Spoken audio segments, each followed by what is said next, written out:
ಬಂದಂತೆ ಥಳಿಸಿದ್ದಾರೆ. ಯಾವುದನ್ನು ಕೂಡ ನಾವು ಸಹಿಸಲ್ಲ. ನೀಟ್ ಪೇಪರ್ ಲೀಕ್ ಸಂಬಂಧ ಮೊದಲ ತಲೆದಂಡ. ಶಿಕ್ಷಣ ಇಲಾಖೆ ಕಾರ್ಯದರ್ಶಿ ವಿನೀಶ್ ಜೋಶಿ ವರ್ಗಾವಣೆಯಾಗಿದ್ದಾರೆ. ವಿನೀಶ್ ಜೋಶಿ ಎತ್ತಂಗಡಿ ಮಾಡಿದ್ದಾರೆ ಕೇಂದ್ರ ಸರ್ಕಾರ. ಕೇಂದ್ರ ಶಿಕ್ಷಣ ಇಲಾಖೆಗೆ ನೂತನ ಕಾರ್ಯದರ್ಶಿಯನ್ನ ನೇಮಕಗೊಳಿಸಲಾಗಿದೆ. ನೂತನ ಕಾರ್ಯದರ್ಶಿಯಾಗಿ ನರೇಶ್ ಗಂಗವಾರ್ ಅವರನ್ನ ನೇಮಕಗೊಳಿಸಲಾಗುತ್ತೆ. ನೂತನ ಕಾರ್ಯದರ್ಶಿ ನೇಮಕ ಮಾಡಿದ ಕೇಂದ್ರ ಸರ್ಕಾರ ಇದ್ರ ಬಗ್ಗೆ ಎಚ್ಚೆತ್ತುಕೊಂಡಿದೆ.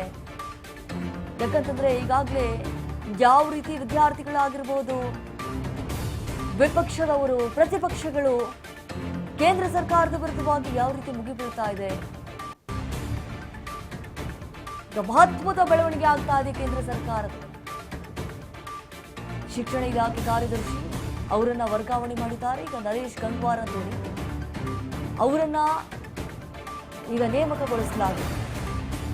ನೂತನ ಕಾರ್ಯದರ್ಶಿಯಾಗಿ ಈಗ ಕೇಂದ್ರ ಸರ್ಕಾರ ಮಹತ್ವದ ನಿರ್ಧಾರವನ್ನ ಕೈಗೊಳ್ಳಲಾಗಿರುವಂಥದ್ದು. ಯಾಕಂತಂದ್ರೆ ಈಗಾಗಲೇ ಶಿಕ್ಷಣ ಇಲಾಖೆಯಲ್ಲಿ ಸಾಕಷ್ಟು ರೀತಿಯಾದಂತಹ ಬೆಳವಣಿಗೆಗಳಾಗ್ತಾ ಇರುವಂಥದ್ದು. ಒಂದು ಕಡೆ ಧರ್ಮೇಂದ್ರ ಪ್ರಧಾನ್ ಅವರು ರಾಜೀನಾಮೆ ಕೊಡಬೇಕು ಅಂತ ಹೇಳಲಾಗ್ತಾ ಇದೆ. ವಿಪಕ್ಷದವರು ಮುಗಿಬಿದ್ದಿದ್ದಾರೆ. ಅವ್ರು ಕೊಡೋವರೆಗೂ ಕೂಡ ನಾವು ಪ್ರತಿಭಟನೆಯನ್ನ ನಿಲ್ಲಿಸಲ್ಲ ಯಾವುದೇ ಕಾರಣಕ್ಕೂ ಅಂತ ಹೇಳಿ. ಈಗಾಗಲೇ ಶಿಕ್ಷಣ ಇಲಾಖೆಯಲ್ಲಿ ಕಂಡುಬಂದಂತಹ ಲೋಪದೋಷಗಳು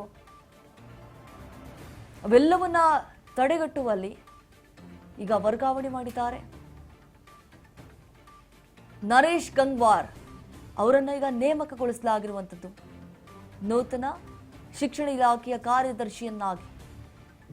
ಇಷ್ಟು ದಿನ ವಿನೀಶ್ ಅವರು ಸುದೀರ್ಘವಾಗಿ ತಮ್ಮ ಕಾರ್ಯವನ್ನು ನಿರ್ವಹಿಸ್ತಾ ಇದ್ರು. ಆದರೆ ಈ ರೀತಿಯಾದಂತಹ ಲೋಪದೋಷಗಳು ಏನು ಬಂತಲ್ಲ, ಹೀಗಾಗಿ ವರ್ಗಾವಣೆ ಮಾಡಿದ್ದಾರೆ. ಜ್ಯೂಸನ್ನ ಸೇವಿಸಿ 26 ದಿನಗಳ ಉಪವಾಸ ಸತ್ಯಾಗ್ರಹಕ್ಕೆ ತೆರೆ ಬಿದ್ದಿದೆ. ಆಸ್ಪತ್ರೆಗೆ ತೆರಳಿ ಮನವೊಲಿಸಿದ್ದಾರೆ ನಡ್ಡಾ ಹಾಗೆ ಜಿತೇಂದ್ರ ಸಿಂಗ್. ವಾಂಗ್ಚುಕ್ ಅವರಿಗೆ ಜ್ಯೂಸನ್ನ ಕೊಟ್ಟರು ನಡ್ಡಾ ಮತ್ತು ಜಿತೇಂದ್ರ ಸಿಂಗ್. ವಿದ್ಯಾರ್ಥಿಗಳ ವಿರುದ್ಧವಾಗಿ ಕ್ರಮವನ್ನ ಕೈಗೊಳ್ಳದಂತೆ ಷರತ್ತನ್ನ ವಿಧಿಸಲಾಗಿದೆ. ಕೇಂದ್ರ ಭರವಸೆ ನೀಡಿದ್ದಂತಹ ಹಿನ್ನೆಲೆಯಲ್ಲಿ ಉಪವಾಸವನ್ನ ಅಂತ್ಯಗೊಳಿಸಲಾಗಿದೆ.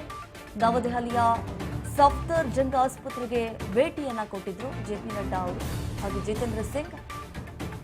ಸುದೀರ್ಘವಾದಂತಹ ಹೋರಾಟ ವಿದ್ಯಾರ್ಥಿಗಳ ಪರವಾಗಿ, ವಿದ್ಯಾರ್ಥಿಗಳ ಬೆನ್ನೆಲುಬಾಗಿ ನಿಂತಿದ್ದವರು ಸೋನಂ ವಾಂಗ್ಚುಕ್ ಅವರು.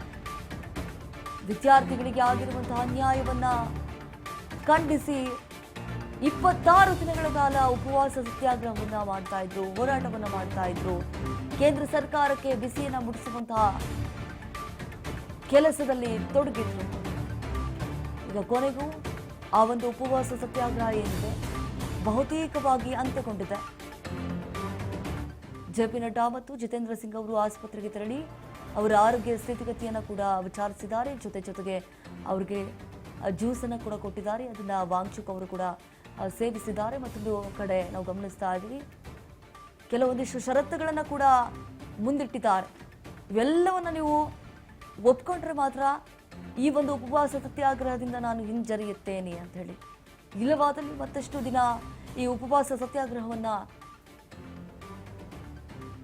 ಮತ್ತಷ್ಟು ದಿನಗಳ ಕಾಲ ನಾನು ಮುಂದುವರಿಸ್ತೇನೆ ಅಂತ ಹೇಳಿ. ಯಾಕಂತಂದ್ರೆ ವಿದ್ಯಾರ್ಥಿಗಳ ಮೇಲೆ ಆಗ್ತಾ ಇರುವಂತಹ ದೌರ್ಜನ್ಯ, ವಿದ್ಯಾರ್ಥಿಗಳ ಮೇಲೆ ಆಗ್ತಾ ಇರುವಂತಹ ಲಾಠಿ ಚಾರ್ಜ್, ನ್ಯಾಯ ಕೊಡಿಸುವಂತಹ ಕೆಲಸ ಆಗಬೇಕು ಕೇಂದ್ರ ಸರ್ಕಾರದಿಂದ. ಇಷ್ಟು ದಿನಗಳ ಕಾಲ ಕೇಂದ್ರ ಸರ್ಕಾರದ ವಿರುದ್ಧವಾಗಿ ಕೆಲವೊಂದಿಷ್ಟು ಆರೋಪಗಳು ಕೂಡ ಕೇಳಿ ಬರ್ತಾ ಇದ್ವು. ಸೋನಂ ವಾಂಗ್ಚುಕ್ ಅವರು ನಿರಂತರವಾಗಿ ಆಸ್ಪತ್ರೆಯಲ್ಲಿ ದಾಖಲಾಗಿದ್ದಾರೆ ಉಪವಾಸ ಸತ್ಯಾಗ್ರಹವನ್ನು ಮಾಡುವ ಮೂಲಕ. ಆದ್ರೂ ಕೂಡ ಕೇಂದ್ರ ಸರ್ಕಾರ ಇದ್ರ ಬಗ್ಗೆ ಎಚ್ಚೆತ್ತುಕೊಳ್ತಾ ಇಲ್ಲ, ಇದ್ರ ಬಗ್ಗೆ ಗಮನ ಹರಿಸ್ತಾ ಇಲ್ಲ. ಅವ್ರು ಹೇಗಾದ್ರೂ ಸಾಯ್ಲಿ ಅಂತ ಹೇಳಿ ಸುಮ್ಮನೆ ಆಗಿದ್ದಾರಾ? ಈ ರೀತಿಯಾದಂತಹ ಮಾತುಗಳು ಕೇಳಿ ಬರ್ತಾ ಇದ್ವಿ. ಈ ರೀತಿಯಾದಂತಹ ಆರೋಪಗಳು ಕೂಡ ಕೇಳಿ ಬರ್ತಾ ಇದ್ವಿ. ಎಷ್ಟರ ಮಟ್ಟಿಗೆ ನಿರ್ಲಕ್ಷ್ಯವನ್ನ ಮೆರೆತಿದ್ದಾರೆ ಕೇಂದ್ರ ಸರ್ಕಾರದವರು. ಈಗ ಕೊನೆಗೂ ಪ್ರಧಾನಿ ನರೇಂದ್ರ ಮೋದಿ ಅವರು ಮೌನ ಮುರಿದಿದ್ದಾರೆ. ಪ್ರಧಾನಿಯಾದವರು ಏನು ಮಾತನಾಡ್ತಾ ಇಲ್ಲ, ಇದ್ರ ಬಗ್ಗೆ ಕಿಂಚಿತ್ತು ಗಮನ ಹರಿಸ್ತಾ ಇಲ್ಲ ಅಂತಂದ್ರೆ ಮಾನವೀಯತೆ ಇಲ್ಲವಾ ಅಂತ ಹೇಳಿ